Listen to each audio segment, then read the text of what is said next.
we're having conversations, and you know, you're asking the questions like, why are we not doing this, or why can we not do this, or why can't we push forward because we wanted to? Do you know what I mean? Like, and that was an interesting time too, because like I feel like a lot of that control and that power really got like just a weight over the entire roster. Well, you know, man, like you know. Oh yeah. There's a lot of moving parts backstage with a lot of things happening. So just to jump on a point that JD said there about us, we came out here to elevate our careers, right? And then for the last 12 months or so at WWE, that's not what was happening with us. So one of the things we get asked quite a lot is like what? How could you guys take this risk? How could you take this gamble to walk away from like the WWE? How could you do that thing? But ultimately, it's because we are still in the business of elevating our careers. Yeah. So WWE's stock right now is still going up. It's crazy. They're doing great business. Arguably the best TV they've put out in years. For sure. The company's doing great, but our personal stock wasn't. Yeah, our personal stock was going down within the WWE, and ultimately, whilst I try to do business for whoever is employing me at the time, I do have to worry most about our own personal stock. For sure. So we made that decision based on us. Now that we're outside of WWE, it was a gamble. Yeah. Both of us have to, oh shit, is this the right thing? We've both seen already, in the short time that we're out, we've already seen our personal stock just going back skyrocket. That's exactly why we left. I seen you guys like right at House of Glory, like shortly right after, and it was just like, oh, there's my guys, there's my boys. You know what I mean? It was that kind of feeling. Like talk about like that feeling of like you're seeing new, like not I wouldn't say new young talent, but new prospects coming in. Yeah, and you're feeling like the way that you're feeling, like how you're saying, like you feel like your stock is just going down, but they're using that stock or whatever to elevate people that don't necessarily have the same wrestling passion. They're trying to find their passion. Yep. You know, that's their job. They're trying to find their passion. You have it. You've literally dedicated your entire lives, like you were talking about. You moving your whole family over, like from across the world, to do this, and they're pretty much taking that passion and trying to like. It almost feels like they're trying to morph it into other people. No, man, 100%. So there was something that was like, and again, like a lot of people had the best intent over there. Yeah, for sure. One thing that someone said constantly as like a sort of like a catchphrase for everyone to kind of like motivate people. And I will say it is a good thing to say, but when in our situation and where we were, it was the worst thing you could say to us. When they would say, pay it forward. And I would say, pay what forward? Because I've not got it. You're not giving it me. What am I paying forward? Pay me first. Pay me first. The nickels that you're rubbing together, give that to him. I'm like, I only have nickels. Because it just got to a point like where like we're passionate about wrestling, and contrary to what we are like on our characters and stuff, we're nice people. So like if anyone's struggling, especially at that PC or anything, we're gonna help. And I feel like people kind of figured that out at some point and kind of gave us a load of people to kind of help. And as much as it's a nice compliment and everything, when it comes down to business, it wasn't good for business for us. No, you don't want to be seen as just in this world of entertainment, especially with us, you being a driven person. You don't want to be seen a lot of times, which is no problem, but eventually you're going to get typecasted as the helping hand person. Yeah. But that's what they're going to typecast you to, especially when you are more for yourself. But what was, like, you don't have to say the direct moment, but, a lot of entertainers and a lot of people in the world are scared on betting on themselves. They're scared to say, you know what, even if the situation or the platform, I could get this, I can get that, but you know what, I want to leave this situation and I want to bet on myself. Was there a certain instance or something that made you guys say, you know what, it's time for us to go do our own thing because I don't feel like we're getting the opportunities that we need here? So there was like, sort of like, for the way my mind was working with it was like, the phrase like the writing's on the wall. Like, right. It was like gradually getting more and more profound. Like you'd see a few fucking letters and then you're like, I can kind of, figure it. And then next week there'd be more letters and it'd just be more and more to the point where you're like, it is clear as day.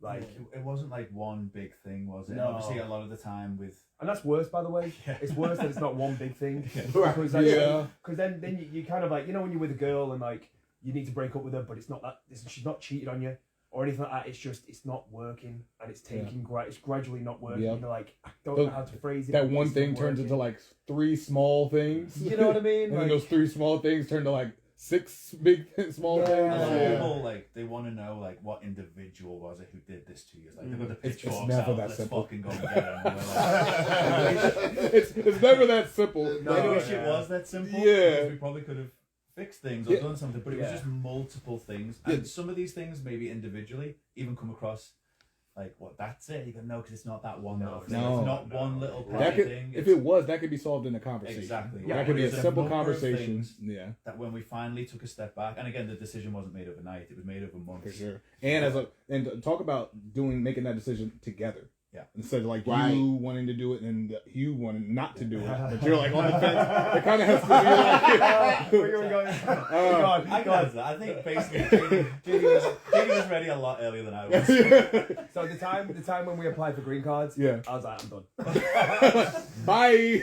Like, I was already done. But you know, we both spoke about it. And I was like, okay, look, you got to still give X, Y, and Z. We got to give this time to see how this plays out. Let's be real. He goes, okay, let's give it time. But then after so long, he keeps coming back to me like, "Did we give enough time?" And I'm like, "All right, fair enough." Right. Eventually, it was like, "No, there we go. We've give them, not give them again. We've give it the whole scenario." Because again, I don't want to come across like bitter with the company because we're just not. They have their own business to do. They don't owe us anything. No. It's just similarly, we don't owe them anything. Very true. We signed a contract. We agreed on the wage. Yeah. They said, perform this, we will pay you this. We said, okay, you pay us this, we will perform this. Both parties have fulfilled our contractual duties. Yeah. And just again, business just wasn't right for us. We had to move on. We saw all of these little things, which we don't have to go into detail about, but we saw where our personal stock was. We saw what the trajectory of our careers were. Should we stay? And we thought it got to this question of, do we stay here? Scratch and claw and try and break through this barrier, try and climb out of this rut, knowing that it's not promised that we can get through this, knowing that there's so much red tape at the WWE to cut. Like, do we stay here and struggle, or do we just sidestep, go and have fun, get back to what we enjoy doing, and then if we end up circling back, amazing, we did it. And if we don't, if we find something else that we like just as much, then let's just stay there. Like, I was always told, like, if you're a real star, you truly believe in like who you are, your confidence in your belief in your product, your abilities, whatever. Real stars are not afraid to lose their jobs or walk away. No, 100%. Because they will. You know what your value is. To a similar point, we were actually talking about this with a couple of the boys this week, that so many people get put on posters now as like former WWE wrestler, and how much.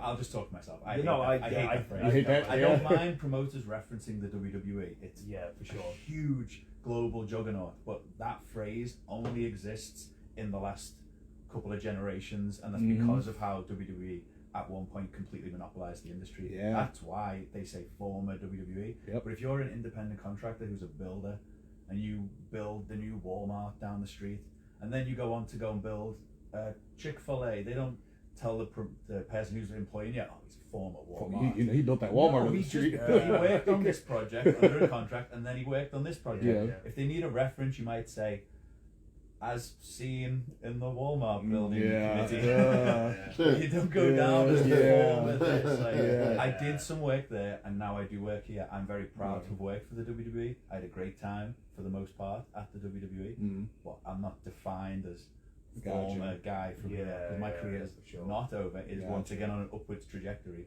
That was We're independent wrestlers. That was another thing. Was like, so like I turned 31 last week. I'm like, happy belated, man. But like, man, still got the rust of it, man. But like, I've been wrestling since I was 12. So I'm the oldest person in here. Damn. Tell that to my hips, man. Tell that to my hips. Bro, man, that's 18-year-old like damage. Good you know Lord. what I mean? But like, it's I would say the UK, y'all UK kids is different. Oh, you know what it is? It's just our parents can't be arsed with us. So like, just go and wrestle. Just get out of the house.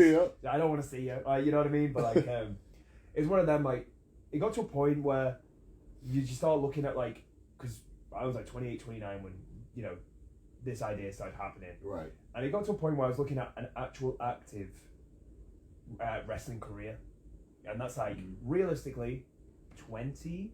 Like if you're lucky enough, maybe earlier you get picked up at like 20. I got signed when I was 23.